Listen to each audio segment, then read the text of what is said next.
Sure. So the next part of my talk was kind of dovetail with the first part. So, science produces science, and the scientific method and the assumptions that come with it produces real knowledge, real knowledge of how the natural world works. And it's a powerful. I think of science as a tool. It's a powerful tool, and there's really almost no parts. Well, most of our lives is shaped by science in one way. I mean, the building we're in right now, the paint, the floor, just on and on, the electronics, so on and so forth. Everything's shaped by scientific discoveries. So we live in a world that is strongly shaped by science. And of course, you can do a lot of good things with science. You can also do a lot of evil things. You can provide food, shelter, clothing using the tools of science. You could also destroy all those things. You can save lives. You can take lives easier, more efficiently with science. So what should we do with this knowledge of science? With this knowledge that science gives us?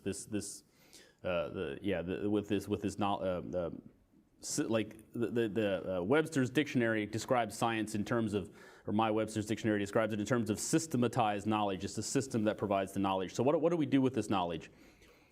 And a fairly well accepted answer would be that we should use it for the greater good, to make life better for everyone. And I would agree. That's a perfectly valid goal. But what is the greater good, and how is that determined? That's a bit of a tougher question. And these are question of ethics and question of morals. And I strongly believe ethics and morals come from outside of science, and science operates within a given ethical and moral framework. And there are, of course, people who disagree. There's a number of secular atheists who would disagree. But in my experience, the ones that I've read, if you look at it closely, either they don't really hold water, or they result in very repulsive moral frameworks. So for example, there was a Frenchman, Marquis de Sade. Actually, his last name is from where we get the word sadism or sadistic. But he was writing in the 1700s, and here I'm quoting, that the doctrine of loving one's neighbor is a fantasy we owe to Christianity and not to nature. Wolves eating lambs, lambs devoured by wolves, the strong killing the weak falling victim to the strong. Such is nature, such are her designs, such is her plan. So he also nature has given the weak to be slaves. The strong eat the weak. That's what you get from nature. Now,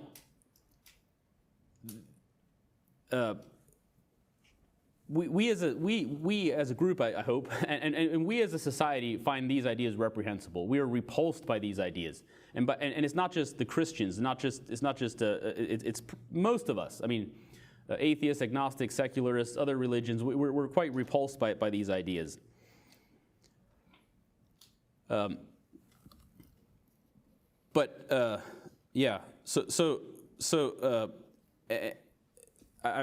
think again about the story about the two fish swimming by, and the older fish says to the younger fish, how's the water, and the younger fish is like, well, what is water? I mean, these assumptions that for the strong to just kill the weak, that is a bad thing. That is so pervasive in our culture that of course that's a bad thing. Like what else could there be? It's kind of like the water. It's just assumed. It's just the way things are. That's just a moral law.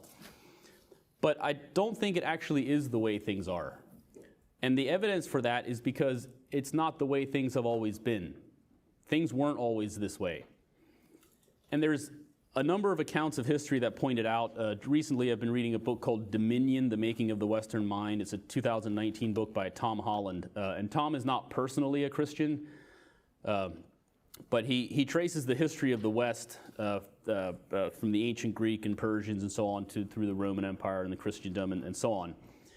And part of his thesis is that kind of the water we swim in is still largely Christian, even if we don't consider ourselves Christian, or our culture in many ways.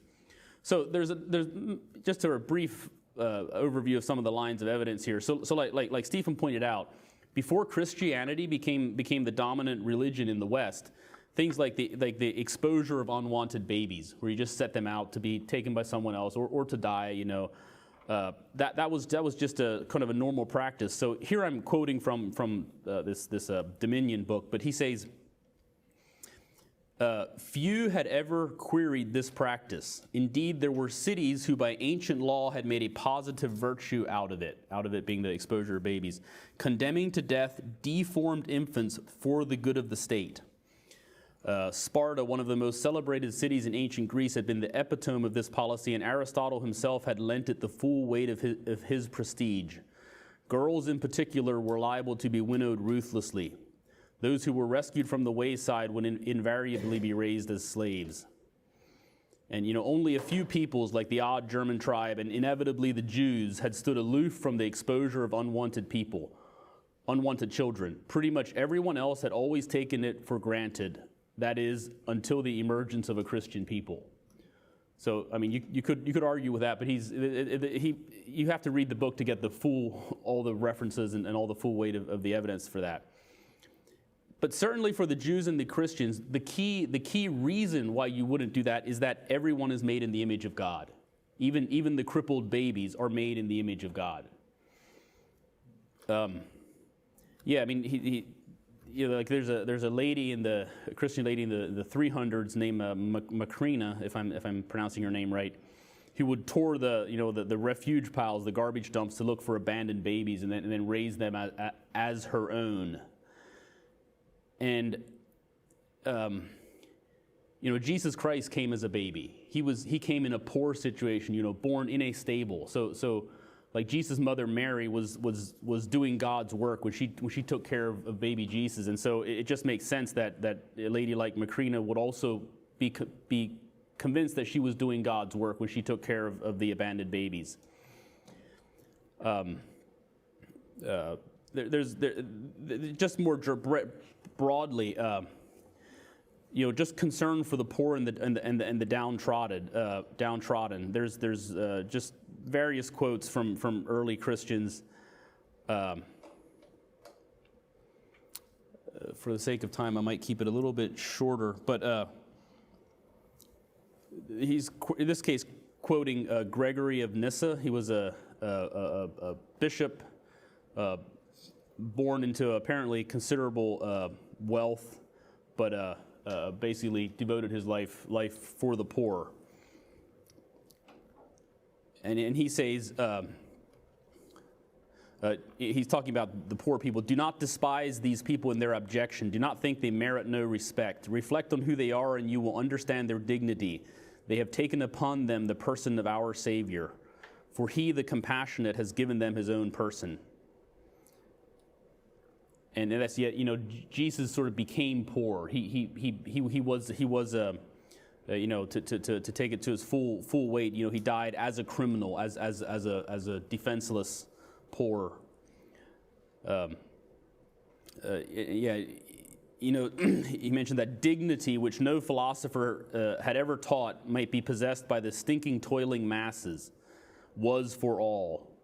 There was no human existence so wretched, none so despised or vulnerable, that it did not bear witness to the image of God. And actually, like in this case, Gregory of Nyssa, he went on to argue that the very institution of slavery is an offense against God. Now, that didn't really catch on in his time. There were too many economic interests tied into that. But when it finally did catch on in the Western society, at least, and slavery was abolished, it was abolished on the basis of Christian morals. It wasn't some other outside ethical framework that had to come in and push aside the Christian ones. There were certainly Christians who argued for slavery very, very strongly, but it was other Christians who argued on the basis of the same Bible against it. It was because of their Christian beliefs that they argued against slavery, not in spite of them. there's other examples of how Christianity changed things, and there's an example. It's more of a perhaps a little more of a symbolic example, but I'm sure. I mean, of course, you all remember 2020 and COVID and the Black Lives Matter protests that happened that summer, and amongst the other things that happened in those protests was the tearing down of statues of people that were viewed as linked to the oppression of black people or other marginalized people. So just step back from what you think about whatever the protests and the statues and so on. Just think about the statues themselves.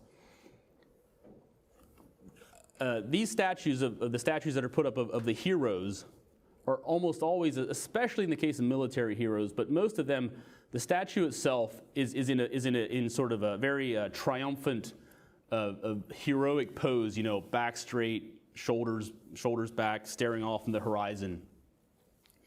And this policy of putting up statues of heroes, and especially of military heroes, traces its way back to the Roman Empire. The Roman Empire would put statues of their leaders all across the empire as kind of a symbol to symbolize their rule. And there's lots of evidence for this because we still have a lot of those statues, mostly in museums now, but they still exist. So the practice of putting up statues of your heroes is a tradition that doesn't trace to Christianity. It traces to the Roman Empire. However, the Christians did produce some statues of its hero, of Jesus. But the statues, the vast majority of the statues that they did make of Jesus does not show Jesus in a pose that you would associate with triumph or victory. They almost all show Jesus on the cross in pain and suffering, like as a criminal. And it'd just be hard to find a stance more opposite than that of, say, a military general. Certainly for the, if you think of something you could identify with, only the most fortunate and privileged people could ever really identify with a victorious general in the sense that they are.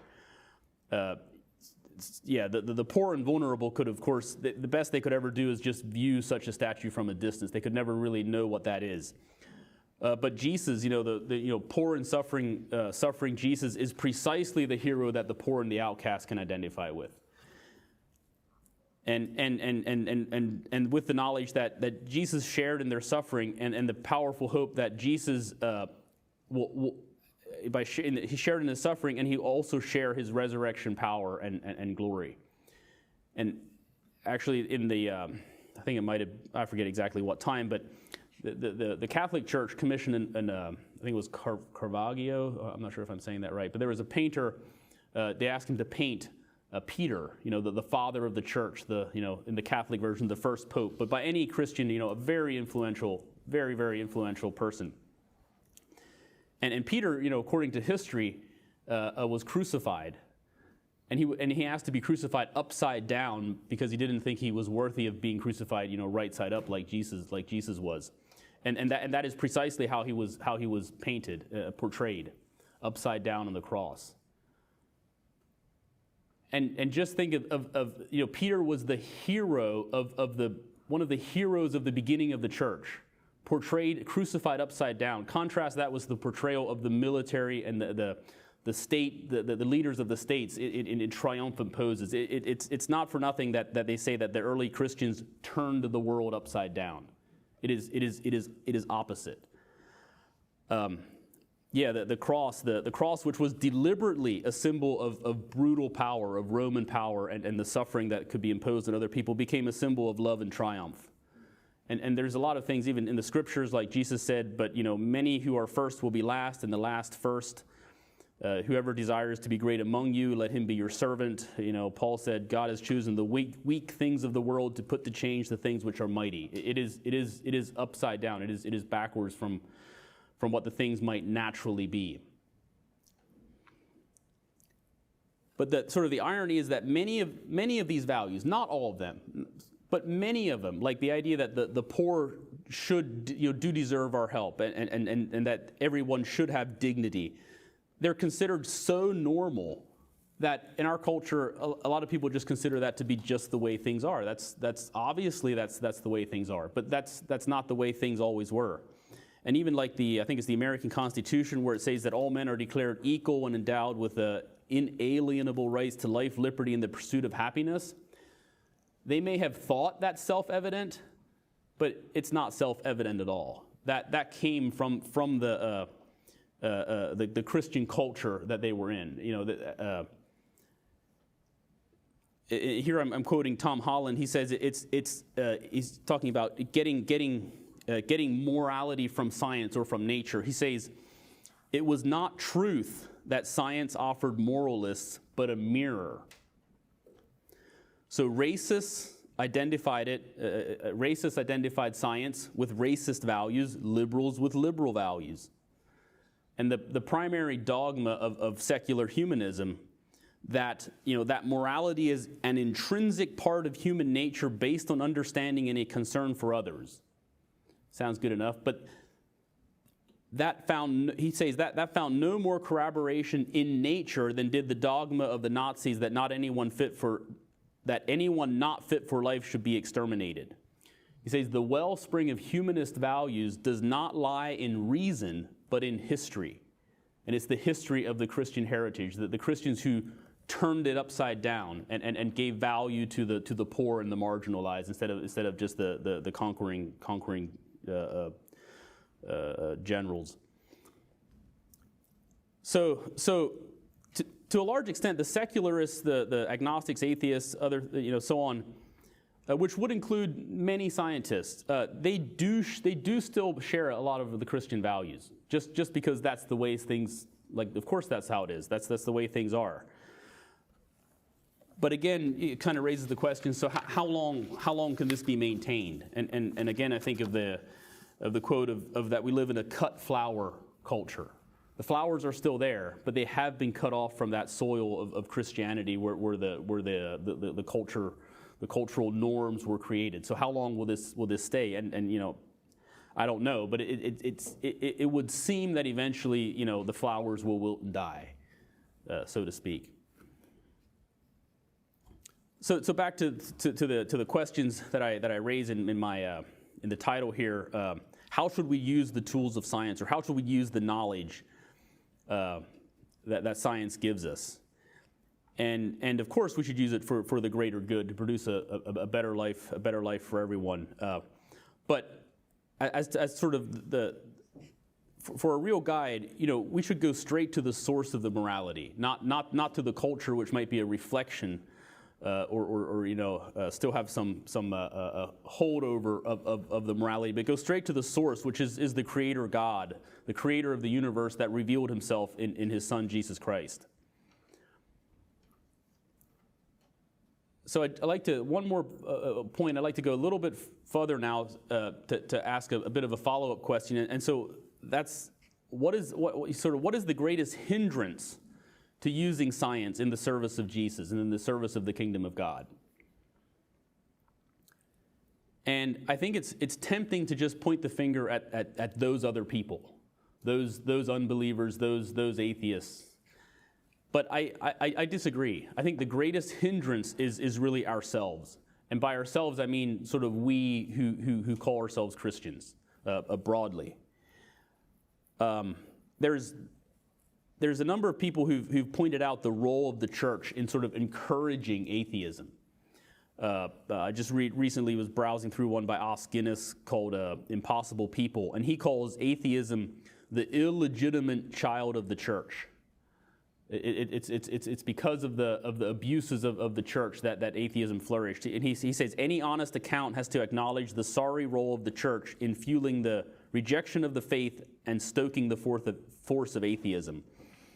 There's another quote. I didn't write it down with the exact person who said it. It's in the same book. It's in the book Impossible People. But he talked about that I think it was in the 1700s. I forget the exact era he was referring to. But the number of atheists in that time was very small, like less than 1% of the population.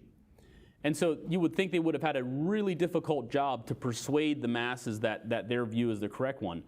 but they didn't have a problem at all because the church did most of the work for them, simply by doing such a bad job of living up to their own standards. Which again, there's another quote by Emil Brunner, who wrote that thus the de-Christianization characteristics of the modern age is, to a large extent, the product of the infidelity of the Christians to their own faith.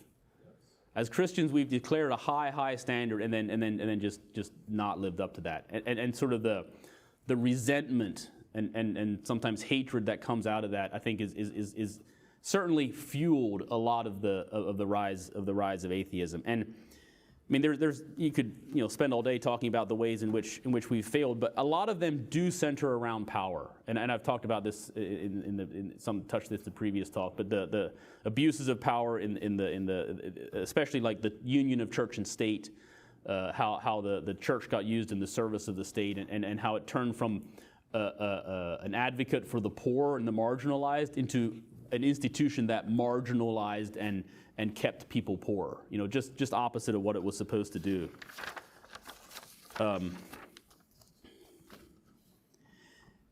There's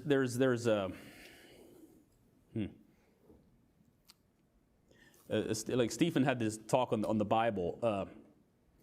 One of the themes, my little few quotes that I have there, one of the themes in the Bible is about the first being last, the last first, the weak shaming the strong, and so on. What if it's true? You could say, what if it's true that that's how it works? Because if it is true, then maybe the church was too proud and too arrogant and needed to be brought down low.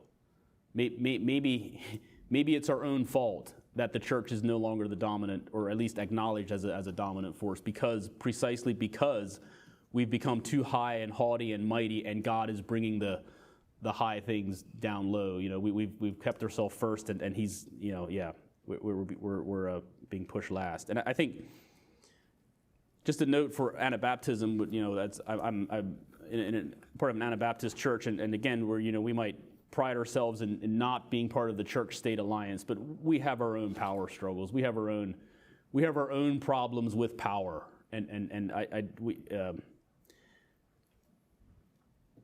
our struggles with power make us often, I think, anything but attractive to people who are searching for an alternative to whatever they have.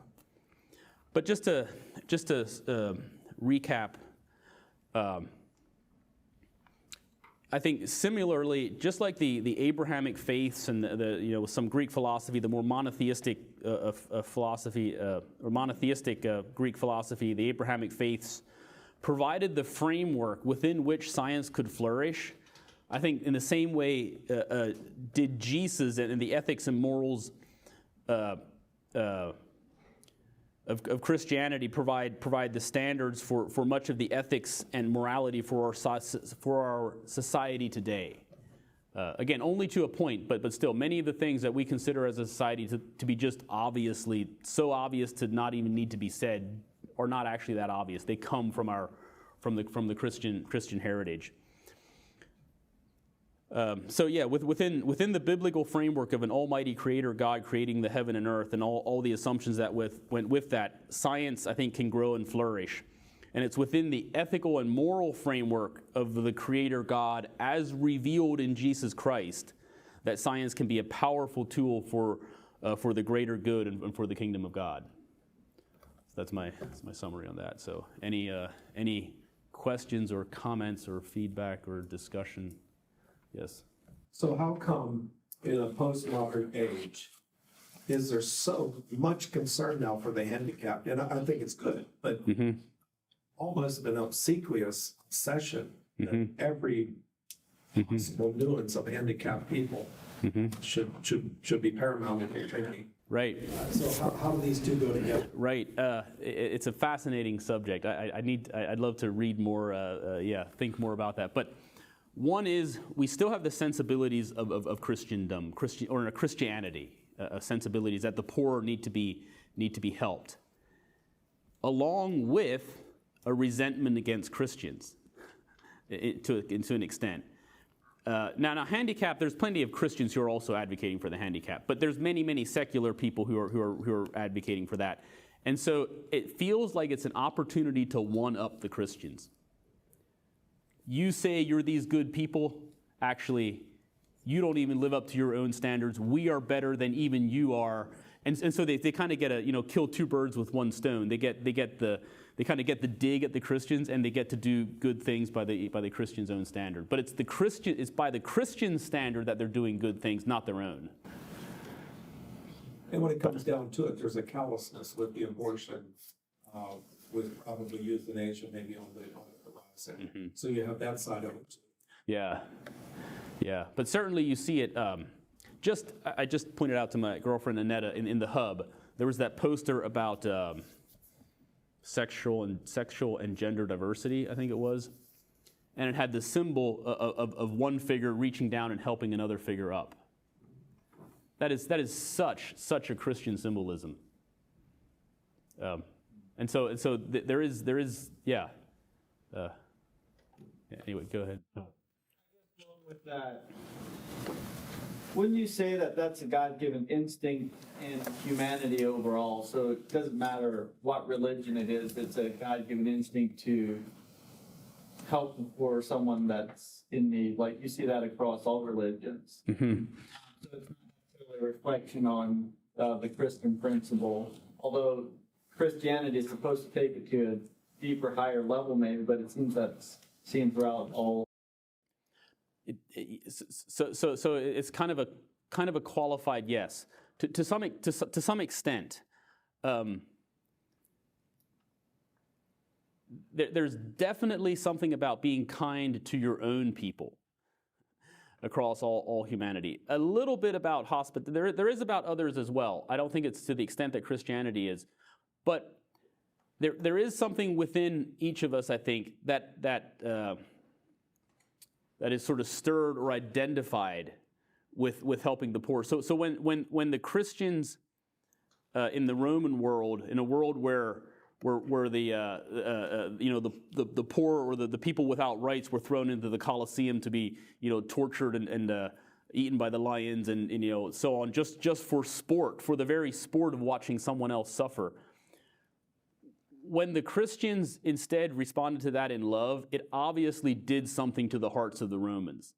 And there was something within them that was sort of awakened, it seems to me. It seems like there's maybe perhaps something within humans, but exactly how, to what extent, I'm not sure. But that makes sense to me, at least. Is there any response? Okay.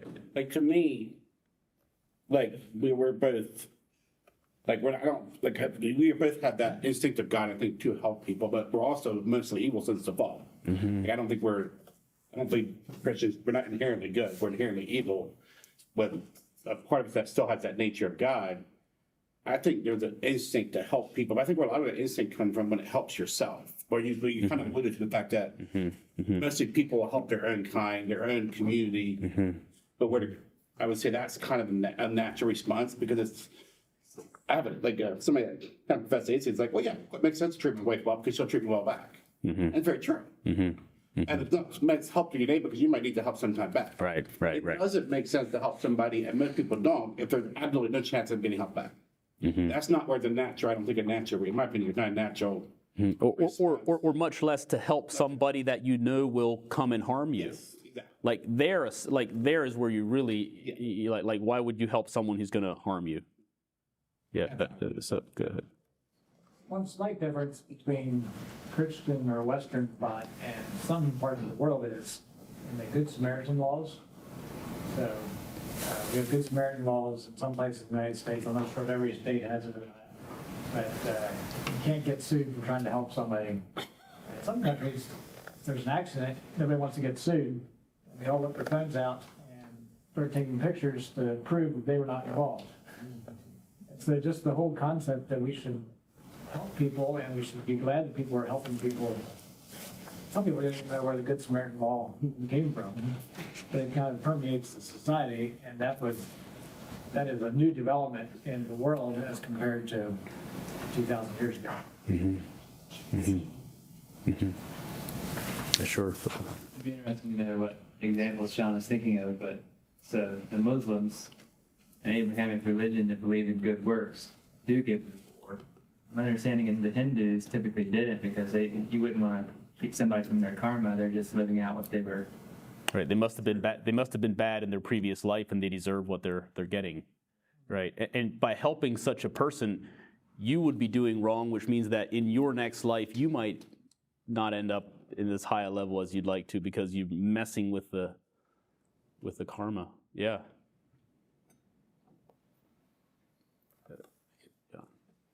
To place the role of Christians in the change, Steve can speak to this, but wasn't it the mercy and the kindness and service of the early Christians that basically won the heart of the Roman Empire? I mean, when Julian the Apostate tried to bring paganism back, he finally complained that it was because the Christians had served the poor and the better than they did, Right. that people were going to the Christians. In fact, didn't he even advise his pagan priests to imitate the Christians? Right. So Yeah. this That's was the. a watershed that Christianity basically put on display something that the heathen knew they couldn't compete with. Right. Yeah. The book that I just read made that same point. He said, I think Julian appealed to the priests to sort of, I forget exactly the words, but to basically live up to the ideals of their pagan religion, when in reality it wasn't pagan ideals that he wanted them to live up to. He wanted them to live up to the Christian ideals and sort of be better than the Christians were. Yeah, by the Christian standards. Another book I read recently is called Christianity's Surprise, talking about how much Christianity surprised the world at the time of Jesus and the early church, and how it can still surprise the world today.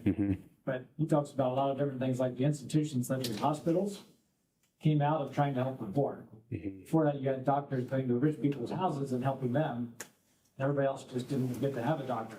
Christians eventually started providing hospitals where they could bring people together and give the poor a chance to have health care too. Brand new concept.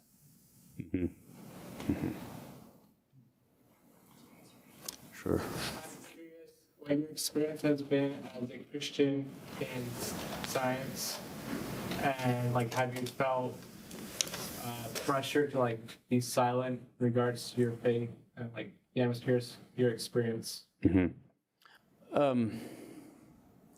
So my experience was largely positive. So one thing that helps is that I was in the physical sciences, and they still, science is so rooted in the assumptions that are provided by Christianity, like the idea that there is a truth out there. Truth does, like, explicitly, implicitly, the idea is that there is a truth out there that we need to discover with the tools of science. Discover a new species, discover of whatever, some biological thing, discover some new law of physics or something. There's a truth out there to be discovered, and that derives from Christianity. It's not like the postmodernism never really caught on in the physical sciences, not completely, because at its core it would undermine the very sciences. It would undermine science itself. So I always felt that there was more of a disconnect between the science departments and the humanities departments. It was more in the humanities departments where like there is no such thing as truth and stuff like that was promoted. The science is a study of the natural world, and we didn't touch that much on morality and ethics. And to the extent we did, it was just basic, stuff that sort of stuff we all agree with, like don't cheat on your test, scientific integrity, be honest. It's actually a huge deal, scientific integrity. Like if you get caught falsifying data, that's pretty much the end of your career. It's taken super seriously. And just the things of, basically just basic things. So there wasn't a lot of cases, I wasn't, I think depending on what things I would have studied in, my faith would have sort of come head to head. This was the study of how the natural world works. There wasn't that much. Now there is a definite sense, perhaps now more than before, that everyone's entitled to their private opinions, kind of, about the, I don't know, about the world. So like your faith is your own private thing, So there was never a problem that I was a Christian. And I was never, perhaps to my fault, but I was never one to, stand on the street corner and preach to people. Perhaps I should have, but that wasn't me. I would engage people in conversations. Sometimes I try and steer the conversation in that direction, but I would be more and try and build a rapport with people, find some common ground, see if the conversation might go in that direction, depending on what our topic would be. If the other person, didn't want to go there, I didn't go there either. And so the way it seemed to me is that's just a matter of respect. It's just good, respectful conversation. And so I never sort of drove over anyone in the conversation. And then that respect is then often mutual. Like if you respect other people, they usually respect you. Not always, but that's been my experience. I might have been too timid, but that's I've had good conversations about spiritual topics with students here, but it was always that's where the conversation went, sort of with their implicit permission. Like they participated in the conversation going there. There's things where for some people that would be that could be very they would find it sort of as an assault on their faith. So like the study of nature is completely naturalistic, completely materialistic, you could say. So like evolution of the earth, the beginning, origins of the universe, stuff like that. Now I wasn't in astronomy or so on, but I took some of those classes. But to me, it was just a simple kind of like an if-then kind of proposition. So it's kind of just like a logic. Like the assumption is it's a physical universe, which I agree, and so we're going to look for physical causes to that. And so if this is our framework, and then every question has to be answered within that, then it's kind of like if John has 3 unicorns and Jane has 5 unicorns, how many unicorns do John and Jane have together? I can follow the logic. I don't have to go into a big argument that unicorns don't exist and this is all nonsense and this is all garbage. I can say, okay, if this, then that. If we're going to approach this from a naturalistic viewpoint, then this would be the most probable explanation. Again, I don't know if that was the best approach, but to me that worked well, and I didn't feel tension with that. There's more to my personal experience. Like a lot of the accusations of the atheists and a lot of the atheist books I read before I went to college, and I kind of mentally, spiritually, emotionally worked through all the accusations before I was in college, and so I read some of what was considered to be the best atheist arguments, and I didn't find them that convincing. And so in college, it wasn't like I was always afraid, like, ooh, what if a better argument is right here? What if this? What if that? I wasn't really afraid of that because I felt I had already faced those best arguments and I knew what they were, and yeah. So hopefully that answers your question at least partially. Yeah, Delbert. So I agree with what you laid out as far as how we're supposed to do science for the virtues and the better morals of Christocentric worldview. But my question is, how much hope do you have that the broader science community is actually going to head that way with their power? To what extent is the broader community going to head that way with their power? It is a natural tendency in humans to get power for themselves and to move in a bad direction. I think it depends partially on the witness we have as Christians. I think our witness makes a difference. It really does. Even it doesn't.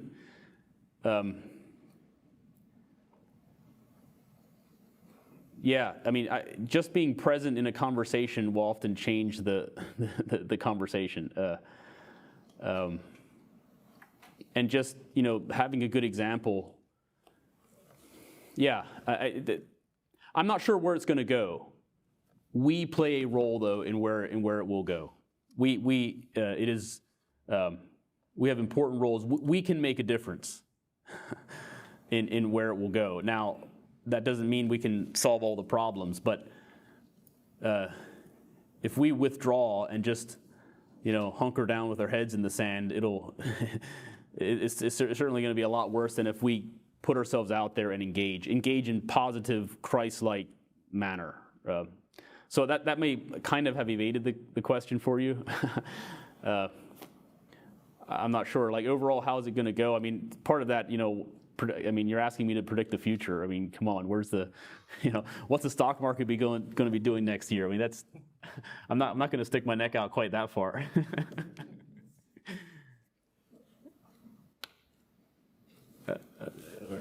You are making a very good point. I think our manner in the way we handle the information, I mean, for instance, when this subject comes up on the billboard line, I don't always succeed in doing what I'm just going to say. But if we can just be kept at the level of, this is what I believe, I respect your right to make your choices. I'm not trying to force, I'm not becoming strident with my arguments. Just a calm, humble testimony. That usually wins the day much better than a head-to-head argument. And I kind of think Christians have done the latter too often. They've tried to make people believe what they believe. We can't do that. That's impossible. People do have freedom of choice, and they know that, and they'll react to that. Yeah. I think we need to take an humble stand. Yeah, and I think sometimes it's actually a desire for a revenge of sorts that leads to trying to prove our point because somebody has insulted us, mocked us, and now we need to show them who's boss kind of type of attitude. Yeah. Did you have a follow-up question, Delbert, or?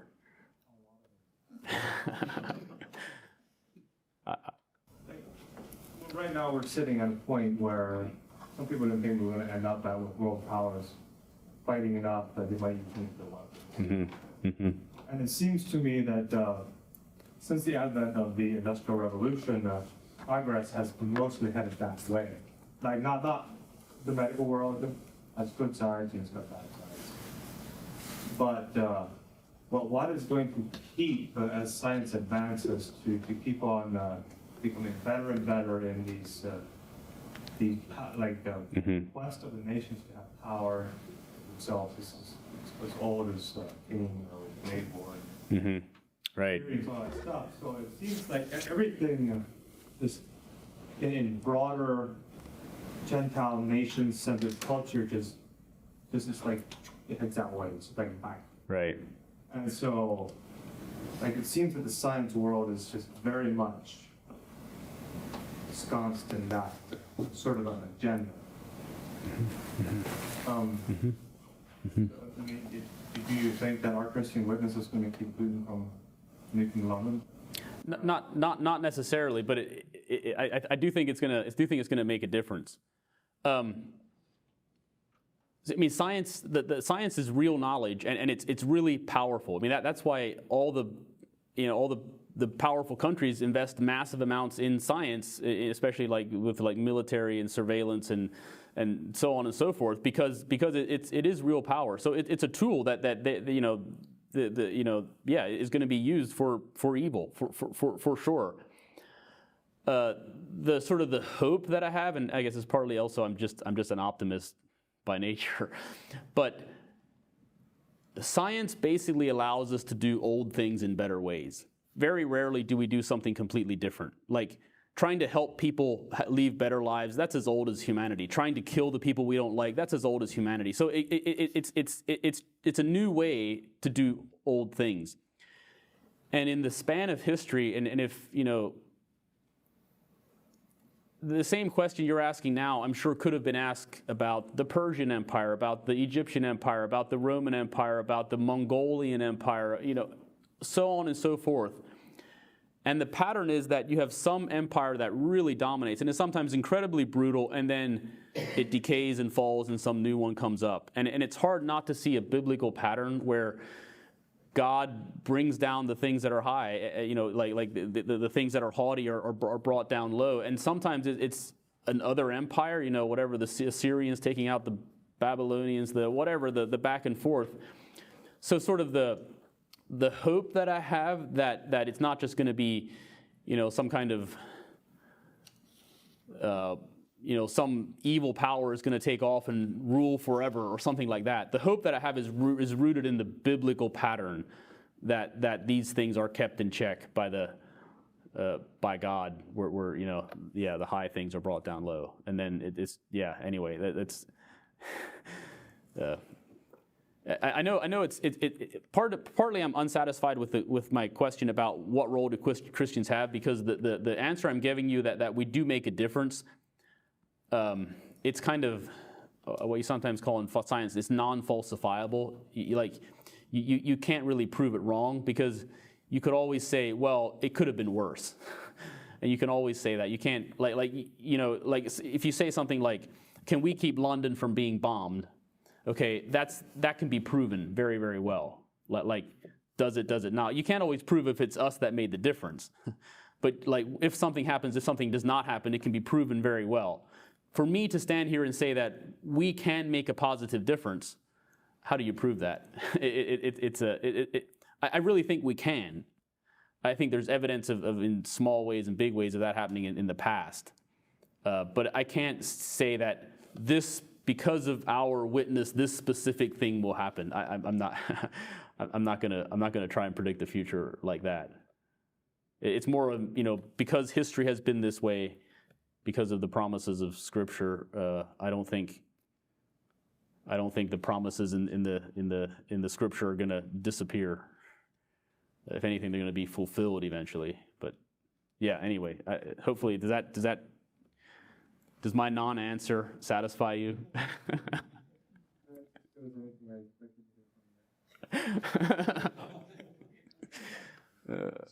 Yeah. You see, what time do we have? Yeah, I mean, it's just a discussion. So yeah, John. The approach of our very plain groups, and you would be part of that, is to really push back hard against certain aspects of technology. Do you have any comment to make on the wisdom of that?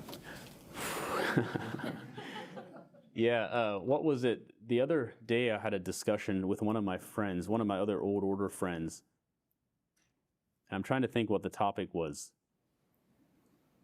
I think it might have had to do with something like GMOs in food production. And I was trying to make the point that they can be used for good or bad. But we shouldn't throw out the baby with the bathwater. We should try and use these tools for the greater good. And then I kind of sarcastically said that not everybody has to be old order about it. You don't just have to ban everything. There is value in not just taking culture as it's given to us, not just. Assuming it's good and then figuring it out later. There's definitely something about being cautious. I think as old orders we take it too far, and we often emphasize the wrong things. But Don't you think the fear is unintended consequences, which comes almost with any change? Right. Consequences later you had not anticipated. Right. Don't you think conservatives always sort of take the view, well, we're not sure what these intended consequences are going to be, so you do it first and we'll watch you for 50 years. That is in some ways, yeah. I think there's some wisdom in that. Right. I mean, a lot of the things that I think about is that, especially the old order church that I'm in, they're still mostly farming. We are, you could say, we are close to 200 years behind where a lot of the rest of the world is as far as industrialization. The idea that you have everybody living in a residential area in the cities, all the fathers go out to the factory all day long to work, they all come back, that kind of industrialization. The decisions our forefathers made have kept us out of that. And I think of that with regards to some of the backlash against industrialization by even like the communists, for example, and some of the way the industrialization led to a few super wealthy people with the rest of the masses being poor. And I don't agree with most of the time. I don't agree with the backlash against it, but I also think we ourselves have not experienced the negative effects of industrialization because we haven't socially. We've taken choices that have kept us out of that, and so it doesn't really. It ends up that our lifestyle is not really a model for the world to follow because we're evading the questions more than addressing them. We're benefiting from it. We're benefiting from it without some of the to some extent yeah. Yeah. You contributed to the agricultural piece and implements and so forth. You haven't contributed to the cell phones and all the other things that make those things run. Mm-hmm. Yeah, because a part of the thing is with the restrictions on technology, what we are doing as old orders is just a different variation what every society does. There are restrictions on technology that the general society places on you. So just take something like gun control, which is controversial for some things, but there's almost everybody still places some limits on it.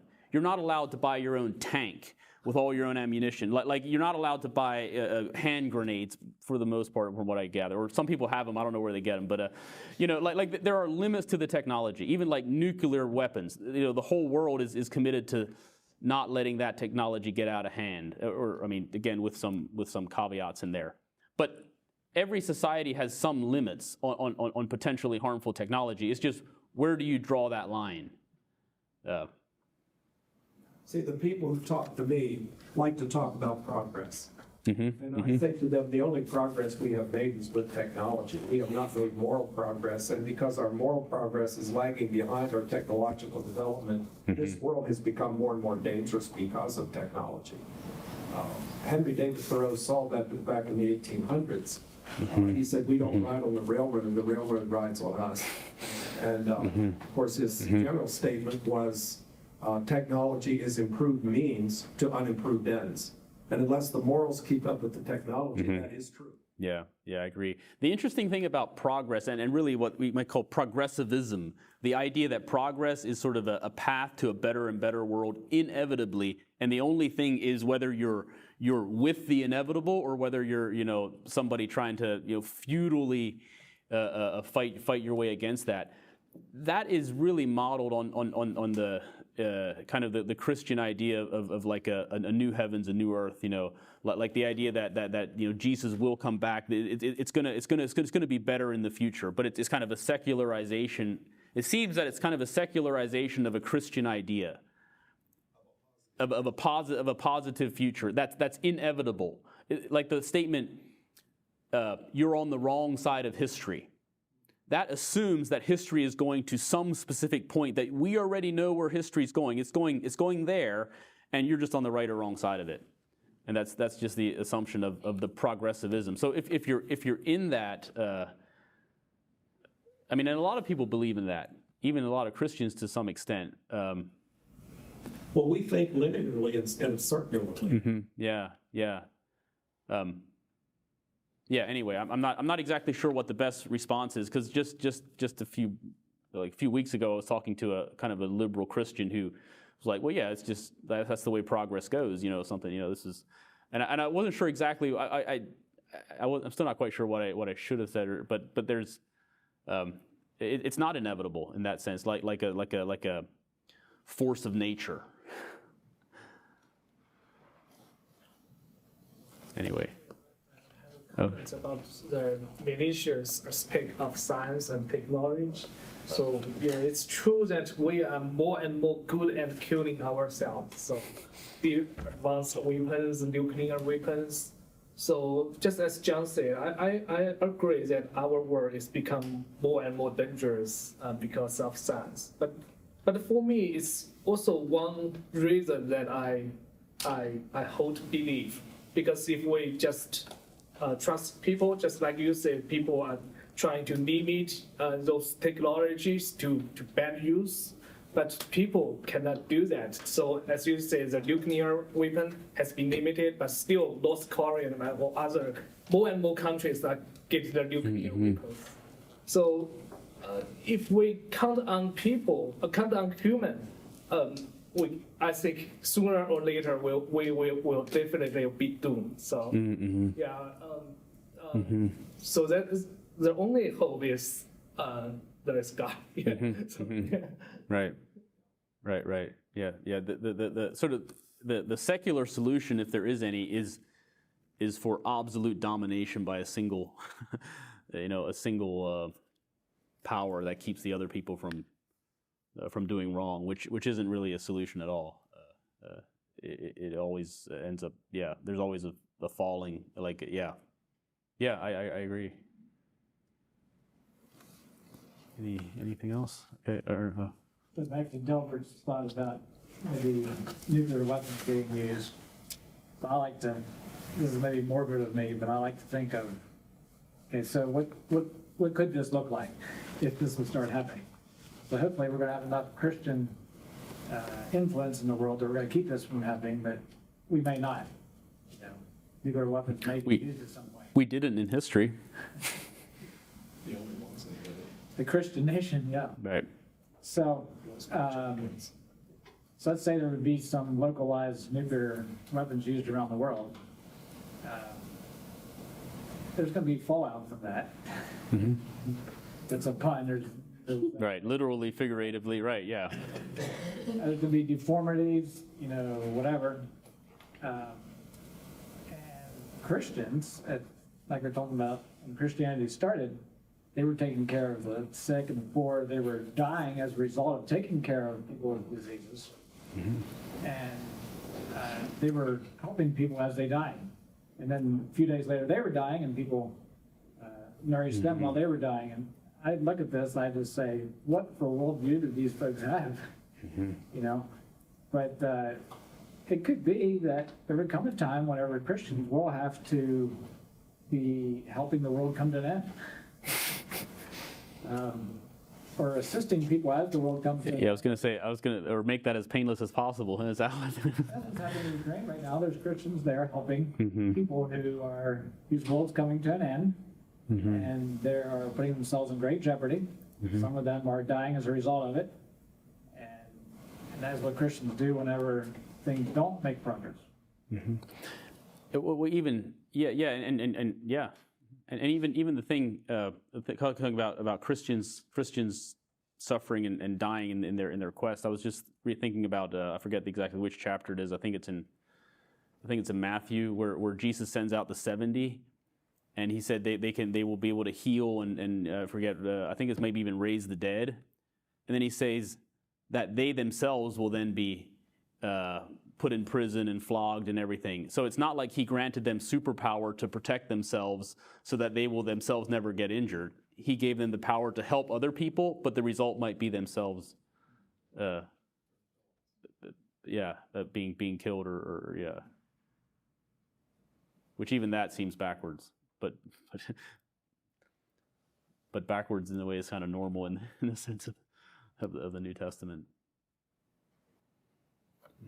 I think we should differentiate as far as the dangers of scientific progress and moral progress. We should differentiate between the potential spiritual dangers and the physical dangers. Because I think we here in America have gotten so used to living easy lives, and that we're afraid of the physical trials. When Jesus says to expect that. And his followers will expect that, or will.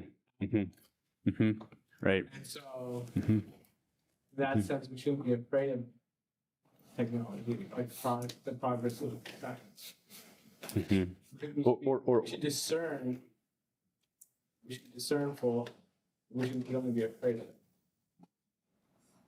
Yeah, I'm. It almost seems like there's almost two topics. The one is being too afraid of our own physical safety, and then the tying together with science, should that harm us physically? Like if we're using it to help other people, I guess the part where you connect that with science is a little less clear. I mean, I could. So basically, I think what I'm trying to say is, I think that it's good to be discerning when we consider science, We don't be afraid of it. Mm-hmm. Mm-hmm. Mm-hmm. Yeah, I totally agree. Yeah, I think science can totally be a force for good. You know, I mean, it's a powerful tool. We should be using it for good. I very much think we should be.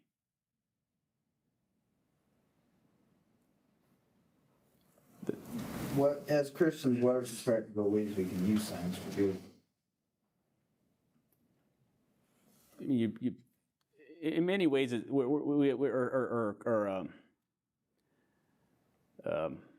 culture is sort of so saturated with science, the methods of science. We're already doing it in many ways. But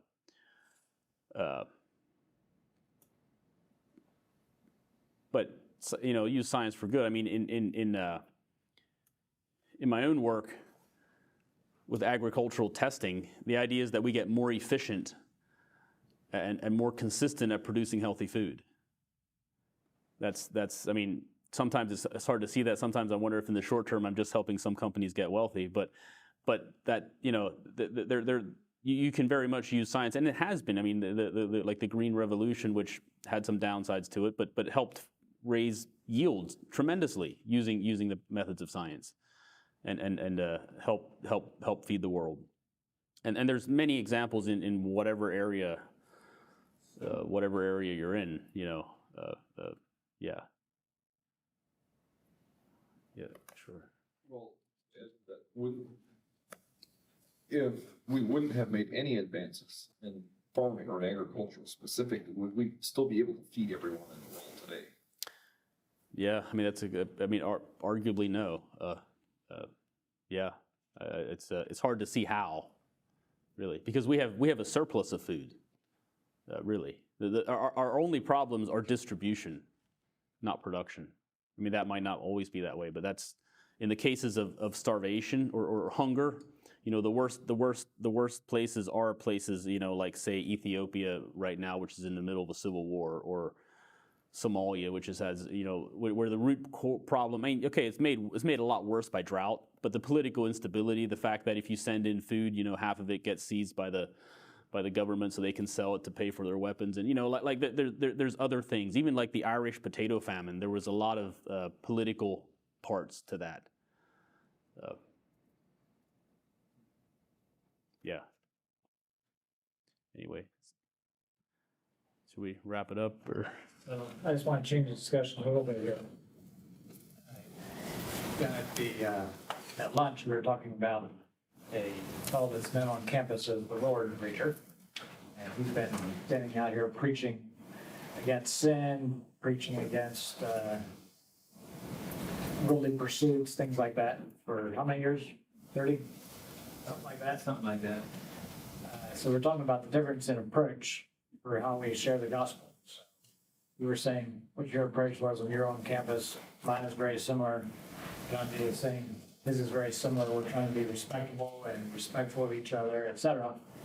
And then we have these other people who are doing this other thing, which looks more like Ezekiel or Jeremiah or things like that. And so one of the reasons we decided to have this seminar here on campus, one reason was just to make it more accessible for students if they like to stop by. We also thought, you know, doing this in a church out in Housenville like we did a few years ago, we can sit there and talk about the evils of the world and what we can do to help the world and whatever, but maybe if we have it closer here, this will help just give us more of a feel of what we're interacting with, and probably already you bumped into some things here on campus or seen some things. It's like, oh, wow. Okay, so that's where our world's going. Okay. So my question is, first of all, does God call some people to a different way of reaching people? Some of us are supposed to be respectful, dialoguing back and forth, not talking when they don't want to talk anymore. And God's calling other people to be very, you know, in your face like Ezekiel and doing all kinds of things to get to your attention. As he wants to do both. Just in some situations we're like Ezekiel, in some situations we're like Paul and the Areopagus or whatever. Stephen Russell, John Eden, have any comments, Phillip? Well, I'm thinking of the verse, the servant of God must not strive. And I think too often we've looked at Matthew 23 where Jesus, in our opinion, really laid the Pharisees out. Vipers, hypocrites. But we don't know how he said that. He may have said that with a weeping voice. Oh, you vipers, hypocrites. Because he ends the chapter by weeping over the city. So I'm still gonna, and I'm a type of person that can get drawn pretty quickly into a feisty argument. But the ideal that I always strive for is a gentle, calm, humble. And more I say to them, this is my testimony. I'm not trying to make you believe anything. You're asking me what I believe, and I'm simply giving a testimony to why I believe what I believe. I affirm that. So there's a number of years ago on the edge of the hub, I saw some men, and there was a group of students out around, and they were kind of shouting. And one of the men had a T-shirt on, and big letters that said, "Women belong in the kitchen." And they were doing their whatever, basically raising havoc. They were kind of preaching, but it was more of just having a big argument and you know. Anyway, my faith has no room for that. Like the way I see of doing things. I mean, that it just seems so obviously just out to make some trouble. I do think you could be very in your face if you have the right motives. I mean, some people are I mean, I think there's a room for a more direct approach, but I mean, be careful. I mean, don't justify your own whatever. Your own rudeness that, oh, I'm doing it for Jesus, therefore I can you know, shout at people and make a big fuss. Yeah, at the risk of talking too much, I really think we are called to be Christians. We're not called to be anti-Satanists. And we can if we set ourselves up that we're just going to oppose these bad people. I mean, yeah, we're following the wrong pattern. We're gonna, you know, Satan is the ultimate deceiver. So if that's going to be our strategy, and we're just going to oppose him, he's gonna manipulate us to whatever he wants us to do. And with that, you know, Jesus in his teachings, he says that basically if we follow him, that we should expect persecution. And I've heard some of the what is it? I think I heard the topic like a theology of martyrdom, which I'm not claiming to know exactly what they meant by that. But part of our culture is very, very victim focused. I'm a victim of this, I'm a victim of that. And I think we have to be very, very careful that we don't go out there and maybe say something and someone disagrees with us and we're like, oh, we're a victim, we're a martyr, we're a, you know.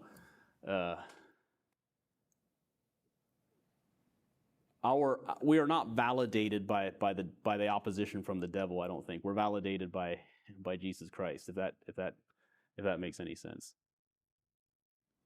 Is there any? I have another question. Okay. So, usually when persecution comes, it's to those that are speaking up. Usually in the history when one of the conditions was like when the Christians were being persecuted, like we read about the account in Acts about Paul when they got flogged by the Jews, and they said, "We'll let you go, but you have to shut up." Do you think there's a possibility we have it so easy because we're not speaking? It's possible, and that's sort of the opposite viewpoint. I mean, it's a valid viewpoint.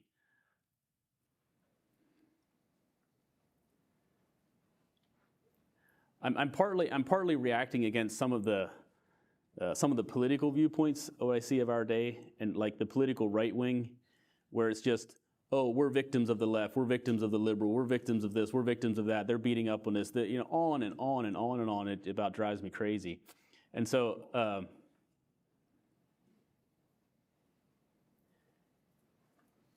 I think it could be possible, what you're saying. It could very much be possible. But I wouldn't want that to be the validation, like the idea that, oh, if nobody's sticking us in jail, we must be doing something wrong. We can't allow that to be the way that we judge our effectiveness, because there's lots of ways of getting yourself put in jail that have anything to do with living for Jesus. Sure. There's another passage that a lot of people like to quote where, when Paul was driven out of, just drawing a blank right now, I think it was Thessalonica, one of those cities, because they were turning the world upside down. That was the accusation. If you notice, the reason they were turning the world upside down wasn't because they were holding riots in the city square. They were turning the world upside down because they were announcing that there's another king, Jesus. Turned it upside down, not their demeanor. I just have one thought on how they like evangelize and like spreading the gospel. I mean, I think to me there's a big gap between the person wearing the sign, woman range, and the kitchen, and versus like the very never ever confrontation. Like all confrontation is not bad. Like confrontation is not. I don't think we should look at confrontation as inherently evil, in my personal opinion. Like, but because the person never doesn't mean we don't fight. We fight a different way, or our weapons are different. And I think it should be like personally, and this is my opinion, probably a lot different than people here. You should recognize there's just as much danger of not speaking out as there's much of the danger of being too quiet as there is speaking too loudly. In my personal opinion, that's because you can be too quiet where you never ever say something directly. And sometimes, like, somebody never says it directly, we never get the message. I get a message, and somebody have a 2x4, okay? You're not getting through to me by like a gentle, quiet voice. It's not happening. That's not how God deals with me, because God knows my personality. So there's a different personality situation here that enters the equation. I think it's about following the spirit of, so somebody you relate to, you need to be like super, super gentle. The next person, it's full-blown direct confrontation. Because the person that comes direct confrontation to me, like, hey, you have something in your life, you should change. I appreciate the person. The person that's like, really wants to say anything, I'm like, I'm sorry, can you move on that street? Because I'm not really interested in talking to you.